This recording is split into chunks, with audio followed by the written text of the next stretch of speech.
for the last 2 months. We're going at a full range from class 1 to 10. Fantastic. It's so amazing how technology has brought relief to teachers. Every day we are learning new things. Fantastic. So we have met Vivek Atray sir several times. He has come to our school several times. And this is the first time we meet. 6 times. Yeah. 6 times? No, 3 times. 3 times. 3 times, yes. No, more than 3, I think. I 3 or 4 times, yes. Anyway. So we are live on YouTube and we are live on Zoom now. Shikha, I'll request you to please mute. Okay. Good morning, everyone. Good morning, teachers, principals. Good morning, Vivek. A very quick introduction. My name is Atul Khosla. I am the founder and Pro-Vice Chancellor of Shulini University in Solon. Thank you very much for the opportunity today. Vivek is going to take us through a fascinating journey on the topic. All of you know that he's a wonderful, wonderful speaker. So I won't take much time, but I would definitely request all of you to please keep asking questions. There is a comments section. I know you're all aware of Zoom now. We're all experts on technology. So keep asking, keep conversing, and we'll be there to answer all your questions. We'll also show you a couple of videos, which hopefully will bring in a bit of excitement into this discussion. With that, I'll leave it to you, Mr. Philip, if you could give us a 1 to 2 minute introduction, and Vivek after that. Once again, thank you very much.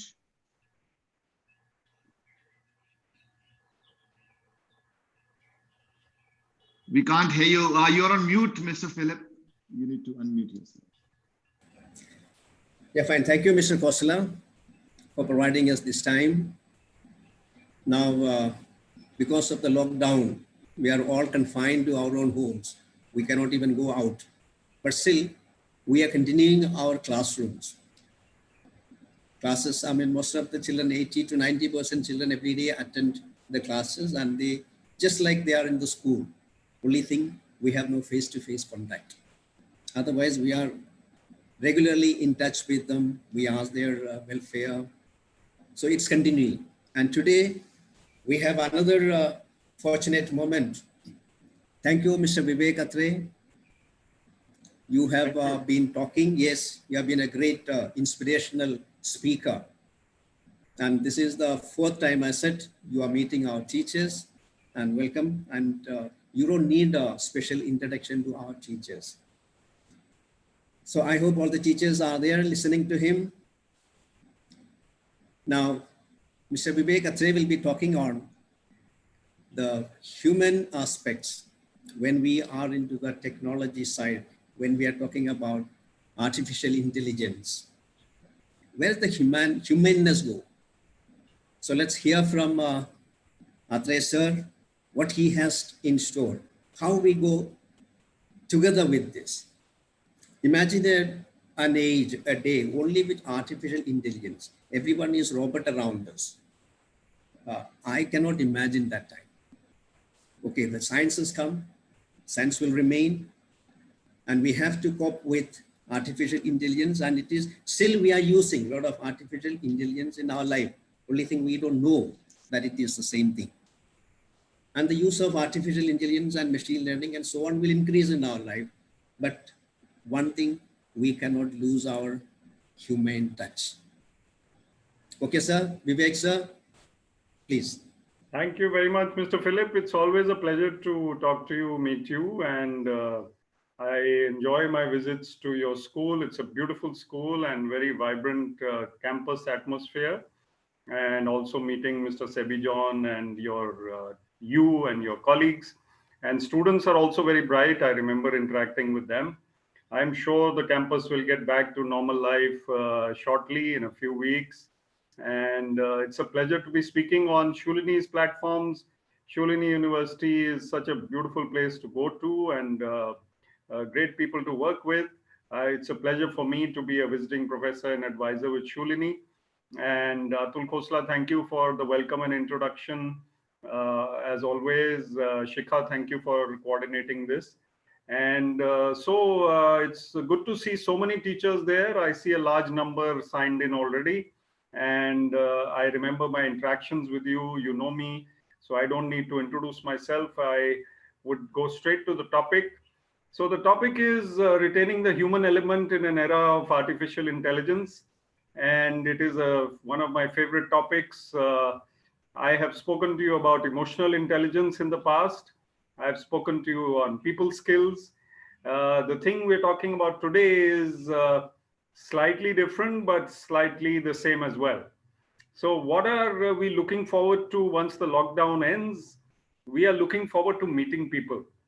We are looking forward to someday going back to the state of being that we were in earlier, where people don't have to wear masks, where people can shake hands and meet, and friends can hug each other, and we can go back to being normal human beings as we were. But there are certain changes that are expected, and life is not going to be the same. In any case, life has been very different in the last 20 years compared to any time in history before that. And in the last 20 years, if we look at it, technology has really leapfrogged, and a lot of things are happening today which were not even thinkable in the recent past before that. But it is said that man's imagination is boundless. Humanity can imagine anything. And it is also said that whatever humanity can imagine, science will take humanity there. So if my imagination of a particular thing exists today, that I'm going to be flying around in my personal jet instead of a car, then I probably will be flying around if I'm alive to see that, or at least our children will be using these jets to just get around from here to there. Of course, this virus, this impact has really grounded us, and all of us are wondering how life will go back to normal. But artificial intelligence has anyway been changing our lives a lot. Blended learning is something which education systems have to come to be with, live with, and it is possible now to have a lot of classes online, even when schools open, and even when things go back to being as they were. And these classes are in some ways very productive. They are reaching out to students at their homes, and it is possible for them to take extra classes online. It is possible for them to take hobby classes in music or maybe some other art form or something. And it is also possible to do other things online which are not possible to do in when you meet physically. But blended learning also means that the classroom atmosphere has to also exist. And when, as Mr. Philip said, we meet again and teachers meet the students, that meeting, that interaction is also invaluable. So while I am a technologist, I am also a great advocate of retaining the human experience. And the human experience means that we don't wear a mask, we smile at each other. And when we smile at each other, the eyes meet, the smiles meet, and expressions meet. And then we are able to get across certain communication which even words cannot put together. You are aware that 80% of communication is actually non-verbal. The body language of a person, the kind of eyes or expressions, and the kind of personality that you exude. So there are so many things which can be done only when people meet each other physically. And blended learning means that at least half of the classes or 75% of the classes are actually held in the classroom. And what about friends meeting each other?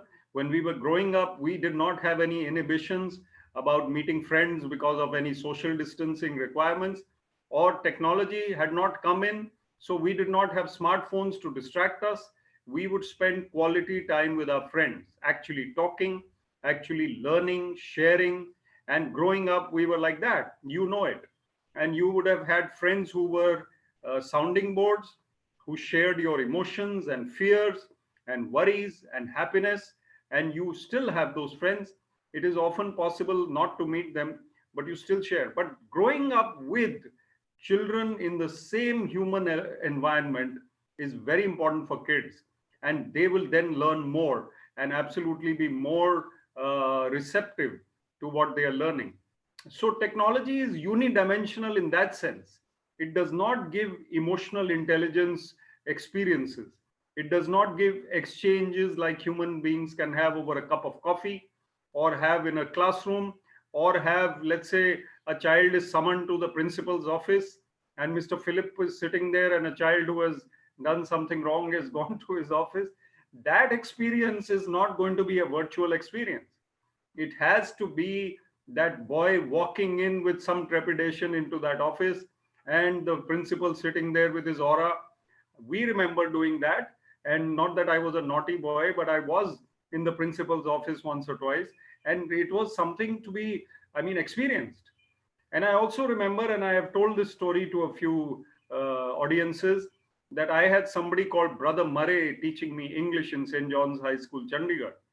And Brother Murray was a very, very strict teacher. I was a new boy from Delhi and I had just shifted to Chandigarh. And in St. John's, there were these boys who were rude and rough and tough at times. And I was not being accepted into their group. And the class was just not very warm towards me. It was initial days. And I remember Brother Murray asked me a question. Not me, he asked the whole class a question.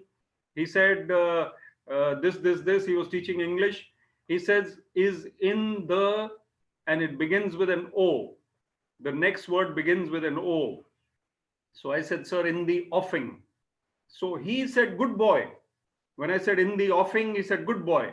Now that good boy remains with me till today. And because he smiled at me, because he was standing there so fearsome in a way, everyone was scared of him, but that personality exuded warmth to me. That human element, that human experience.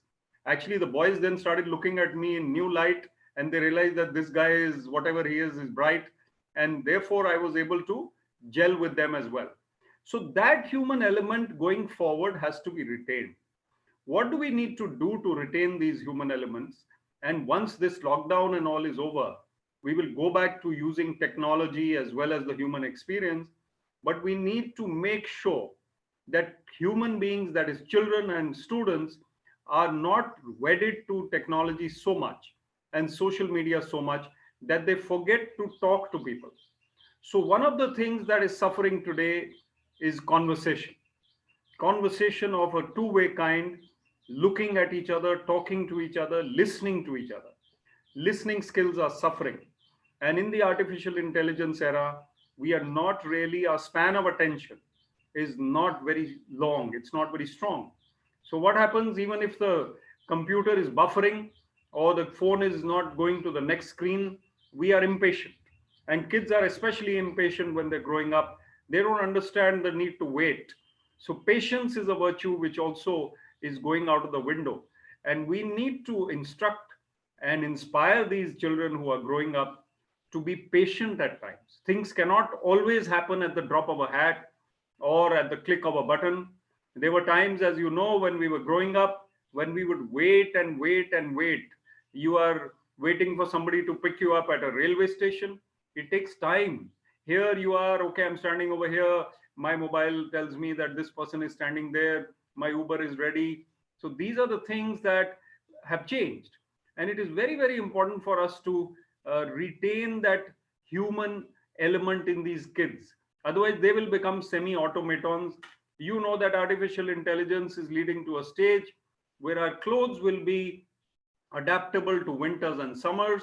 Biotechnology is enabling that the same clothes you wear will be worn in summers and winters, because the biotechnology will enable those clothes to adapt themselves according to the temperature. And Google is making satellites and balloons which are going to be able to provide internet to those areas in the world where internet is not available. And we were talking yesterday about chips being inserted in the wrist or in the retina, which will make us semi-automatons instead of smartphones. That phone and its technology will be implanted into our bodies. So if we become like that, which is possible in the coming decades, then our kids who are growing up now will become even more wedded to technology. And even today, everything is technology. So will it become so much that, as Mr. Philip said, that we'll have only robots to meet? Will we only meet machines? Will we only talk through our computer or through our phone? Or will we actually interact? And these are things which should worry mankind, because mankind needs people who are balanced, who understand others, and feelings like love and creativity, they have to all be there. They have to really, they are the human elements. Talking of creativity, it is something that human beings can do better than computers even today. And we know that the right side of our brain is used for creativity, the left side of our brain is used for logic and calculation and methodical work. So the right side of our brains are less utilized. You are aware of social emotional learning and creativity which are lacking in our education system. So we need to inspire kids to think differently, to create more models and projects which are thinking differently, to delve into music and art and the like. That is also very important. And therefore creativity is something which human beings can do only when they are not wedded to technology. Sometimes it is said that you are sitting under a tree and a great idea came to you. You know that the laws of gravity came to Newton when he's sitting under a tree and an apple fell. And what happened? Even William Shakespeare was in a lockdown when he wrote King Lear, and all the great theories and creative thinking have come to people when they are not really working. They are walking with nature, or they are thinking out of the box somewhere else, or they're having their meals or taking a shower. That is the time when creative ideas come. So children, especially growing up, need to be encouraged to have thinking time. Google as a company actually gives a half a day off to employees, which will be only their creative thinking time. They are supposed to only ideate. Even IBM does it. You are not supposed to work at that time. Half a day is your creative thinking, because they come up with superb ideas after that. So I'm going to request Atul Khosla to show us a video on the creativity that Shulini University is encouraging. And this is an experiment in water, I believe, which has been conducted beautifully by a student of Shulini, Aman. And Atul, over to you. Thank you, Vivek. One of the experiments that we've been doing is to push our students to do almost impossible things. I'm going to show you a video of work that we've done on water purification. It's a bit of a path-breaking work. Aman, who's a student, along with her professors, who've come up with this amazing molecule that purifies water at a very, very cheap price, has been awarded the Young Water Fellow. It's a United Nations fellowship in Geneva. More than 100,000 students actually applied for it, and she got it. She's also got a 25 lakh scholarship from the Tata Trust and Lockheed Corporation. Amazing work, and the reason why I requested Vivek to bring this up is because this is the way we can actually bring in creativity into our students. We can stretch our students, and I think the students do amazingly well. Story of Aman is actually very simple. Aman joined her bachelor's and master's at Shulini. She was a bit of a troubled child, comes from Punjab, but something happened in PhD. She really got serious and has done some amazing stuff. So let me show this 1 minute video to you, and we'll be back with Vivek after that. Give me a second to bring it up. Can you guys see me?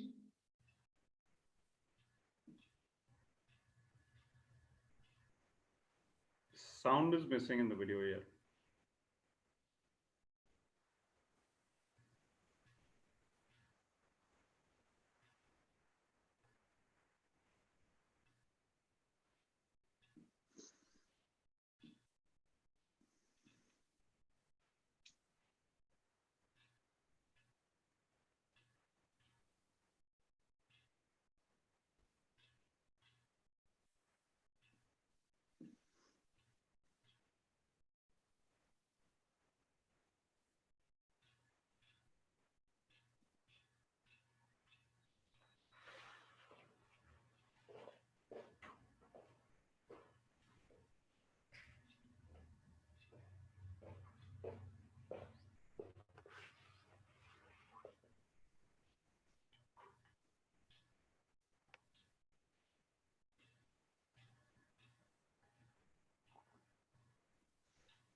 Back to you, Vivek.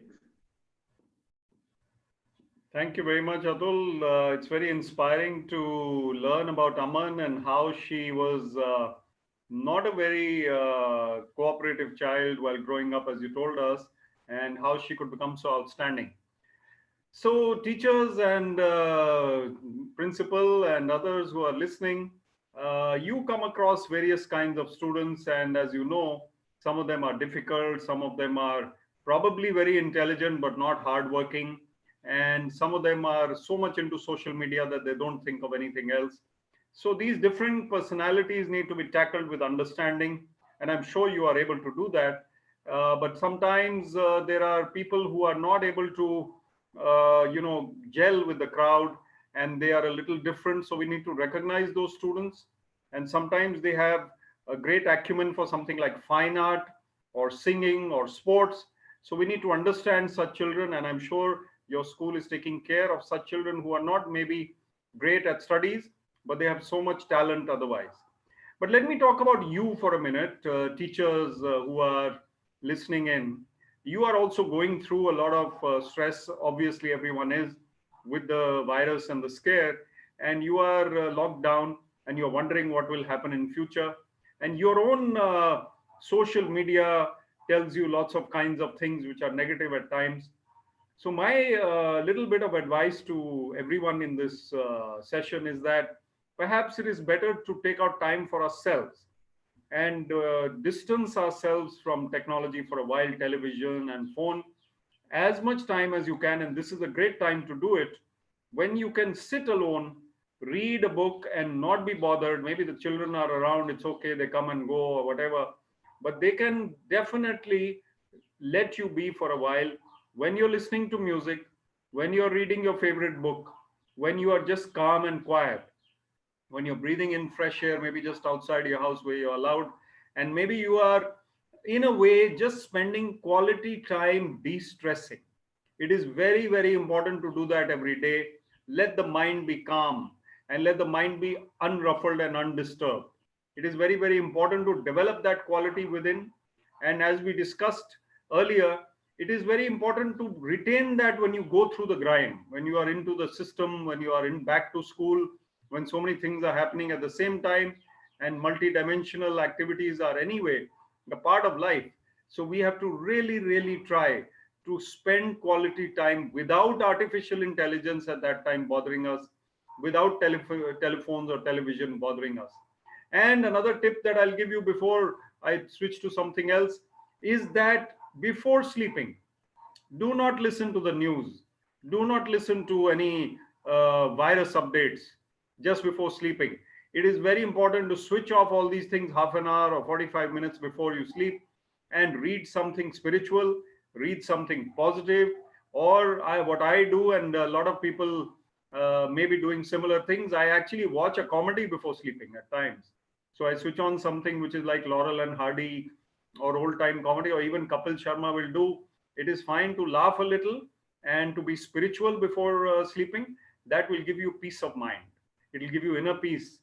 And congratulations to the school, because we have just hit 100 viewers on Zoom. And I noticed that you have completed your century. And speaking of century, the master blaster Sachin Tendulkar had his birthday yesterday. And we know that he hit 100 centuries for India in test matches and one days combined. So great greetings to him. So let us just take a bit of inspiration from Sachin Tendulkar. When he gave his retirement speech in 25 minutes at the ground in Mumbai, Wankhede, he was able to thank everybody in his life, right from his colleagues to his family, to his in-laws, to everybody else who was present or not present at the ground. And that man exemplifies for me humility, and how he must have been so much bombarded with requests, with all kinds of fans, all kinds of wanting to take selfies and this and that. And even the police and officers of a district will come with their families and their aunts and uncles and everybody wanting to click pictures. So much pressure. Even the Queen, if you look at Queen Elizabeth, recently at 90 something, she gave a speech. And that speech was after the virus was taking its impact. And she could speak so calmly. And she spoke of prayer and meditation as two of the things which we should do as human beings in this era. And she retains that old world charm. There are so many people, like even Barack Obama, if you look at him, who retains that old world charm. So leadership is something that should inspire us. The right kind of leadership, if you look at them and get inspired by them, then you are able to retain that element in you also. And as teachers, you are leaders. So children will watch you. If we spend too much time on our smartphones in the class, even messaging or whatever we are doing offline, teachers are inspiring children whatever way they are going. So the example of teachers is something that is very important for students to pick up, and they will pick up all the right things as well as wrong things. And you are also parents. So parents are those who are influencing children the most, and children often become like parents. So as I said, my wife runs a school for toddlers, and she says that whenever children are happy and healthy and cheerful, when the parents come for a PTM, even those parents are positive and happy people. And those children who are scratching and biting and hitting other children, when the parents turn up for the PTM, even they are stressed out kinds of parents. So it is very important for us as human beings to make sure that the younger generation is picking up the right values, is picking up the right examples for them to take forward, because it is not possible for them to only be learning from what we tell them. It is more important for them to see and be learning from what they observe. So on the subject of artificial intelligence, let me also tell you that it is not scary. It is not that machines will take over the world. It is not that robots will come everywhere. And even if they do, these are things which have not really mattered in lifetimes. Computers were not there when we were in school, and they are there today. They have made things possible which were not there earlier. There are so many advantages that they have brought in, technology has brought in. If this lockdown had occurred in a period when no internet was there or even no phones were there, and it did occur, let's say in 1917, we know the Spanish flu took lives, millions of lives, and people were locked down, and plagues also took so many lives earlier in history. But as I said in another session, Yuval Noah Harari, he writes that human beings will get over plague, famine, and war. In the future, Yuval Noah Harari says that life will become better and better and better. And those of you who think that it is Kali Yuga and everything is falling apart, and there are terrorists and there are bad leaders and there are so many viruses, then these are things to get out of your system. The more we think about these things, the more we attract them. You know about the law of attraction. You know, The Secret is a book that I have read, many of you have read, and you know that whatever we think, we bring upon ourselves. So the more you think about negativities, the more you draw them. And even in an era of artificial intelligence, it is important to retain that human element of cheerfulness, of positivity, of smiling at people more, of praising people more, encouraging them more, and perhaps not saying that bad word which you are thinking of saying to someone. You can keep it to yourself and not espouse it, maybe just retain it inside. So it is important for us to encourage others. It is important for us to keep them positive. And if we are spreading negative forwards or sharing negative news a lot, then we need to check ourselves. Even when the lockdown is over, there are so many people who are always complaining, who are always criticizing and being cynical. So there is no point in being cynical. In fact, my latest column, which is going to come tomorrow in the Hindustan Times, is about the realists versus the cynic. So the cynics are not people to admire. Cynics are people who think the worst, who do not believe in the best. They do not believe that anyone can be good-hearted. So it is important for them to take a reality check. And a realist is a person who recognizes a problem, who understands that there is a problem in the world, but he knows or she knows that we will get better, and there are people taking care of things. We should praise the medical forces. They are actually forces. They are at the forefront of the battle, and all year long, anyway, doctors and nurses, they take so much care to treat patients. They go out of the way. I know in PGI, for example, doctors work up to 14 hours, even on a normal regular day. And 14 hours of medical practice is not easy at all. Even educationists, we were talking yesterday, teachers are doing a great job in this era, in this time, when they are trying their best to inspire and inculcate the right values in children. And children will learn from teachers if teachers give their heart and mind and soul to their job. Our job has to be, our work has to be our love. It has to be something that passionately drives us. It cannot be something we take for granted. It cannot be something we take lightly. So it is more important for us to put our heart and soul into our work. And if we love our job, if we love teaching, if we love children and we want to meet them, we want to be spending more time with them, then obviously that day will come when we will be back in school and we will get that opportunity. So it is very important for you to retain that positivity and not be cynical, not succumb to cynicism. And as I often say, it is okay to sometimes be like that, because we are human. We can feel low, we can feel negative, we can feel scared, but that is okay once in a while. If you make a habit of it, then come out of it, bounce back as soon as you can. So it is often said that success comes from within, happiness comes from within.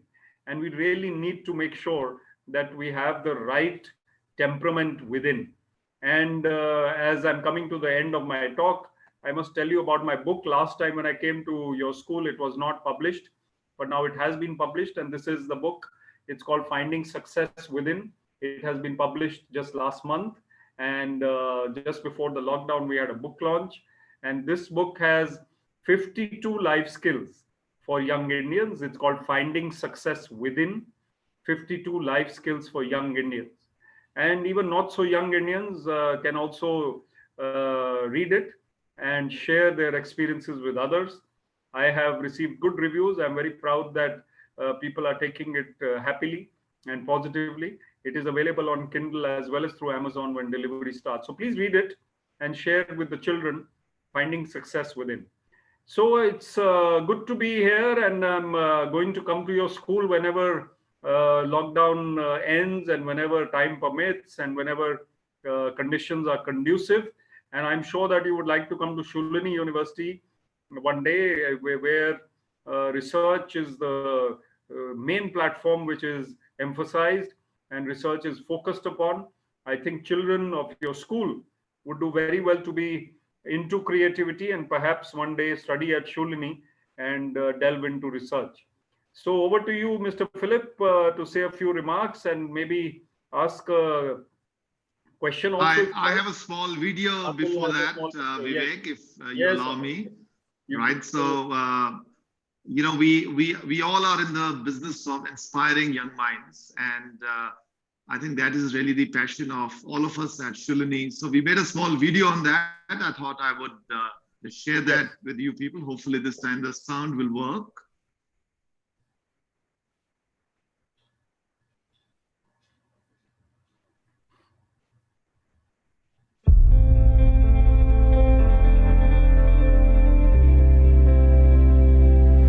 Throughout history, the young have always been the ones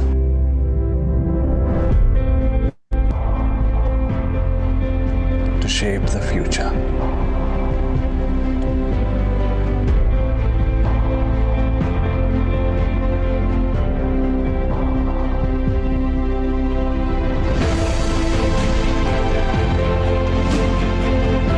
And they continue to do so today.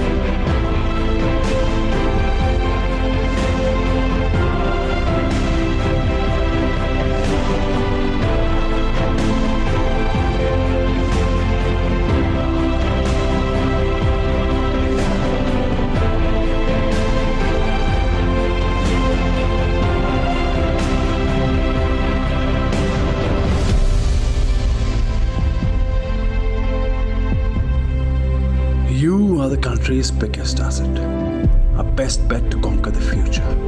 So what are you waiting for? Your time to dream is now. Dream of the research that can change the world. Dream of a high-flying corporate career. Dream of higher studies in the world's best universities. Dream of developing cutting-edge technology of the future. Dream of your own global startup. At Shuri University, we empower you and enable you to chase your dreams and change the world.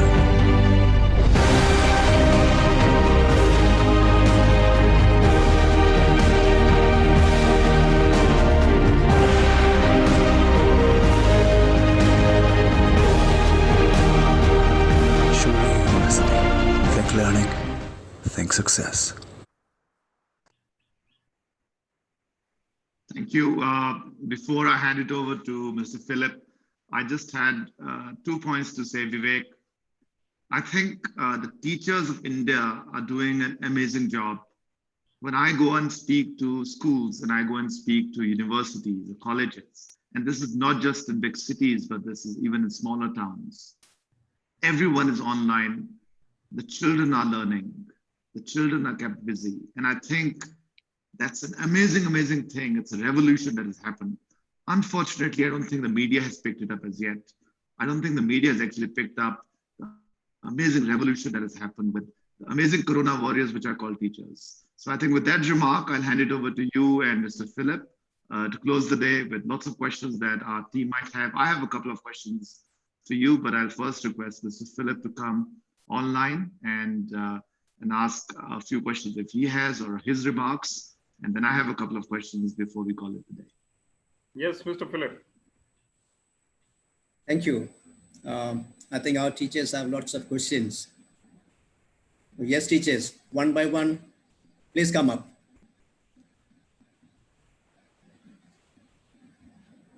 Yes, I'm looking at the chat to see questions.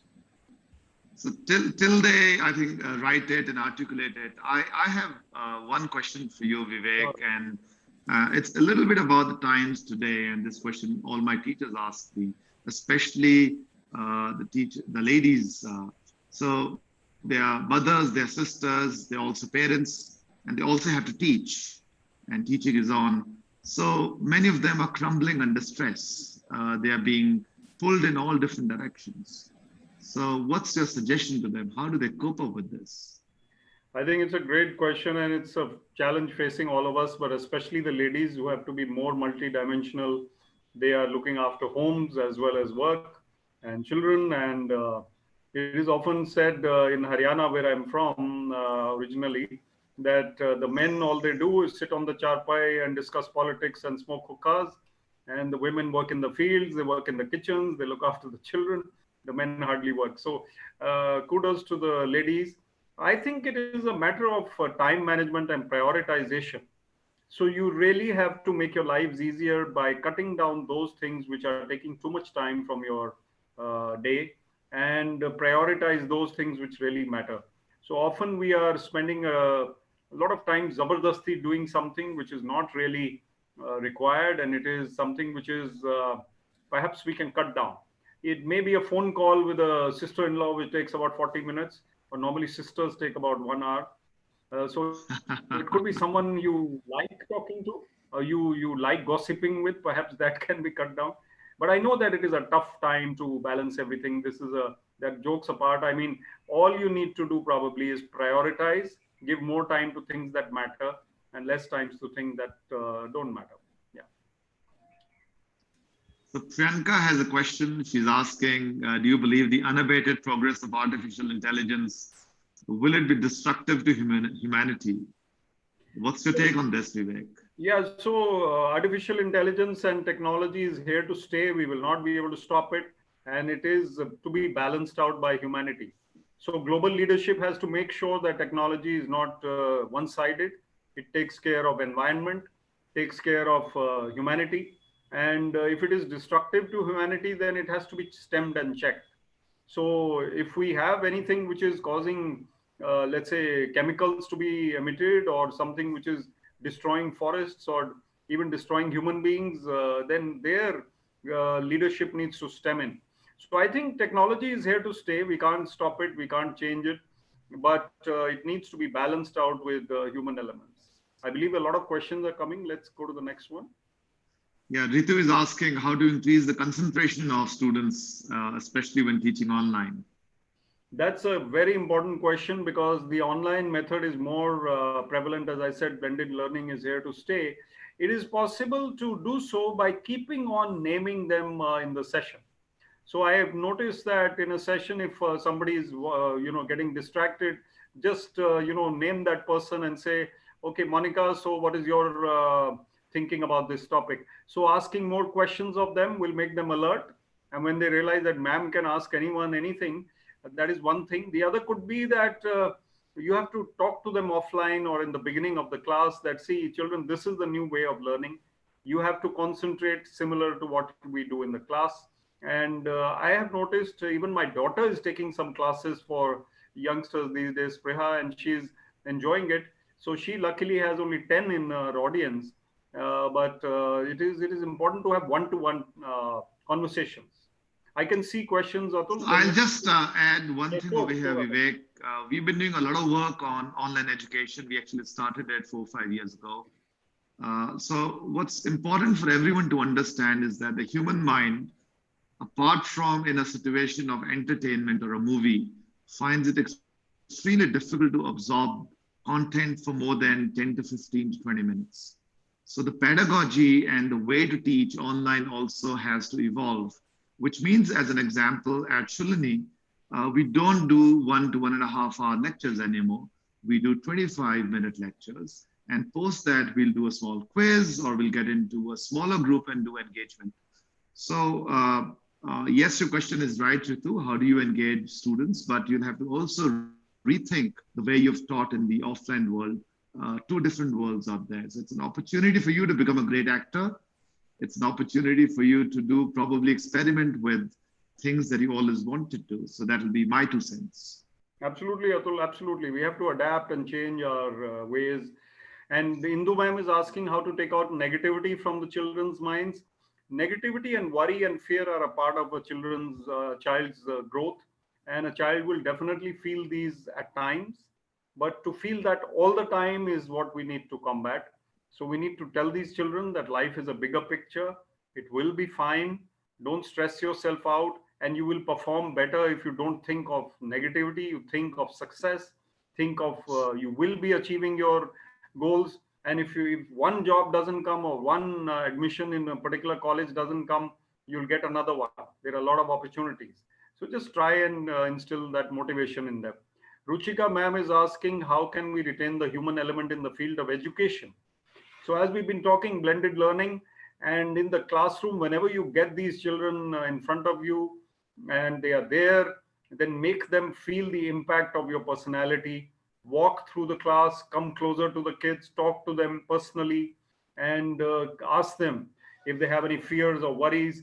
Once you do that, then that human element, that personality will come out. Tanya ma'am is asking, is rather a comment. The point of reading spiritual books and thinking of positive things at night before sleeping was very good. Thank you. Please implement that. Priyanka ma'am is saying we are surrounded with the real world applications of artificial intelligence like Siri and Alexa. They are beneficial, but how to keep children from getting too influenced by this? Yeah. So actually it is good to have a discipline even in a lockdown phase or even later, a timetable for the kids. I know they may not listen to you, but you have to balance out your day. Tell them that this is the time when you can use Alexa, you can use social media, and this is the time when you have to play outdoors. This is the time when you have to read books and do your homework, whatever. So there has to be family discipline. Perhaps if we are disciplined as parents, children will also follow. Then we are with Deepti ma'am, who's saying what can be done to make online teaching interesting. Yeah, so as Atul said, keep it brief, keep it sharp, and retain their interest. Perhaps show a couple of videos like we did, and perhaps you can, show them some pictures, make them do some exercises, and also ask questions and ask them to speak. So if the children are speaking for 1 minute each, then everyone else also is alert that my turn is coming. That can also make it, and tell stories. Today, I didn't have too many stories to share with you, but when I came to your school, I remember I did. So keep telling anecdotes and stories. Children bullying in the online class, how to deal? They are inhabitants of cyber world. We are immigrants. So Matthew sir is saying that children bullying in the online class. I haven't heard of bullying in a class, but I've heard of online bullying, and a lot of cyber bullying takes place. They are inhabitants of the cyber world. We are immigrants. I agree with you. They were born with technology and they're growing up with technology, and we had the benefit of the pre-technology era and now the technology era. So I think it is offline that you need to talk to them one by one. If such a child is indulging in something, you need to counsel him or her separately, not in front of the class.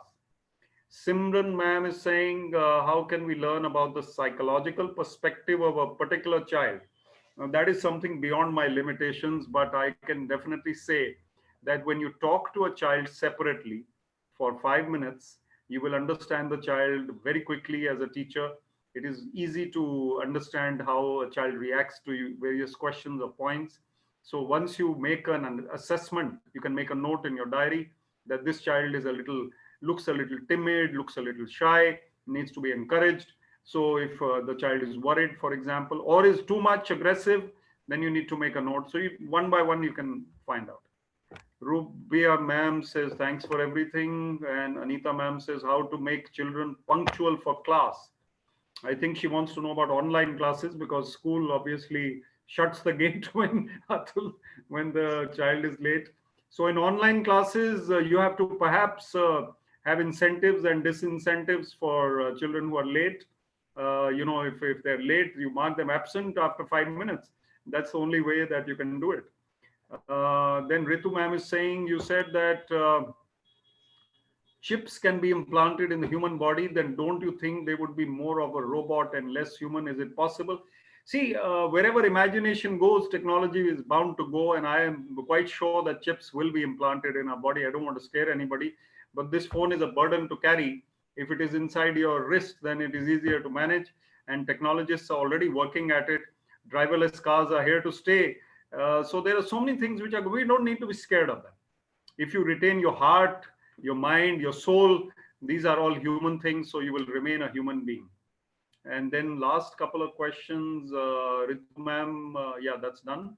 Simran ma'am says, thank you, sir. Okay, over to you, Atul. Thank you. I think what a wonderful set of questions. What a wonderful discourse, Vivek. Truly enjoyed it. I've heard you so many times, but this was truly brilliant. I think before we close, I'm going to request Mr. Philip to give his last thoughts, and then we can say goodbye. Yeah, Vivek sir, there are, I think, a couple of questions in the question answer section. Okay, we missed that. All right. Okay, I'll read it out to you, Vivek. Okay. Right. Ashu ma'am is asking, or Ashu sir, I don't know. Ashu is a confusing Ashu name. madam. Ashu ma'am, I would like to request Atray sir to give one more tip to enhance students' creativity. All right. So I think you can enhance their creativity firstly by giving them, maybe in an online class, you can give them thinking time and ask them to come back with something which is totally wild and new. So make them think of a world in 2030, which is what are the new ideas that are going to be there in life, which we can't imagine even now.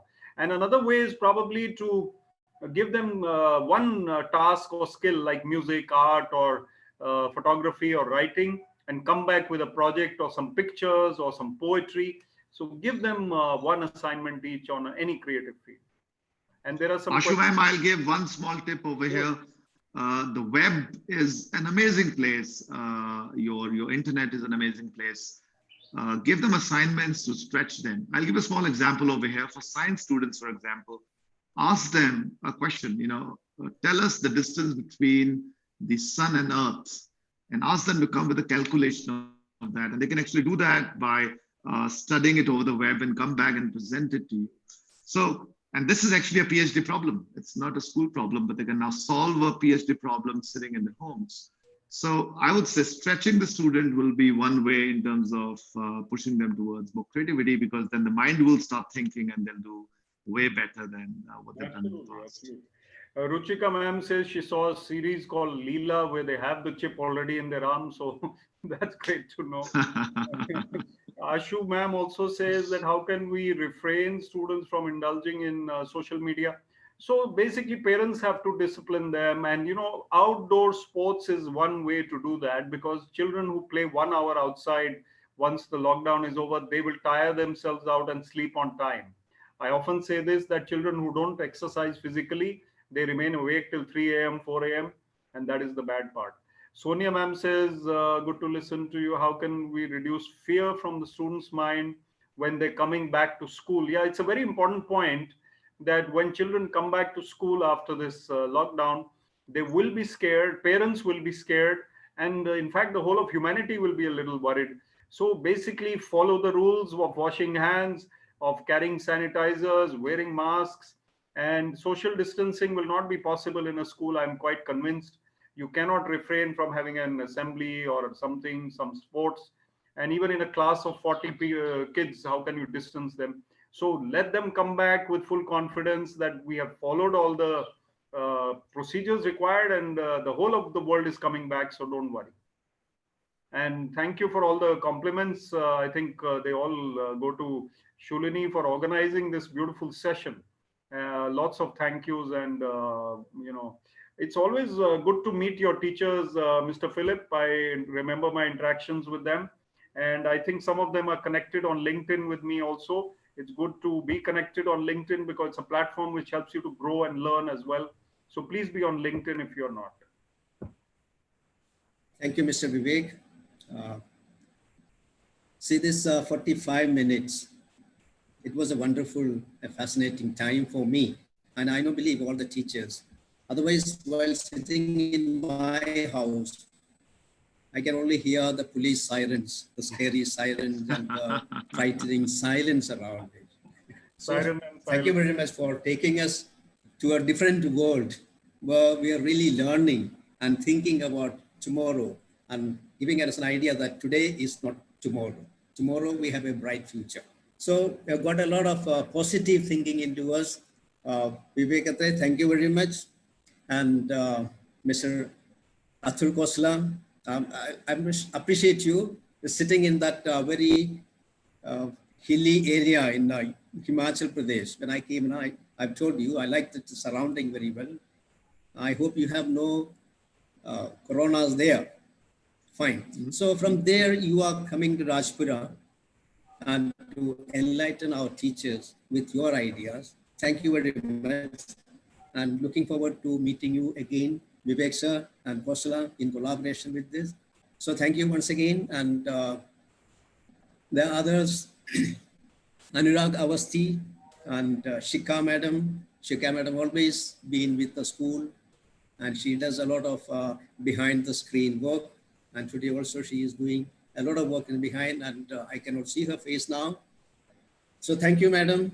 And I believe before we go into the real life and come back to the school, there will be many more such sessions that to keep us alive in our fields. So once again, thank you, all of you. We will be honored and delighted, Mr. Philip. Thank you very much. I just got some latest news. I don't know how true it is, but it looks like the government is saying schools and colleges will open around September, not July. Let's wait and watch. So more of online learning till then. And lots of power to all of you. And please be safe and have a wonderful day. And thank you very much for the teachers who asked a lot of questions.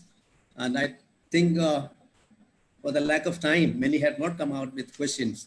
But don't suppress your questions. And if today what we are, it's because of questions that arise in someone's mind.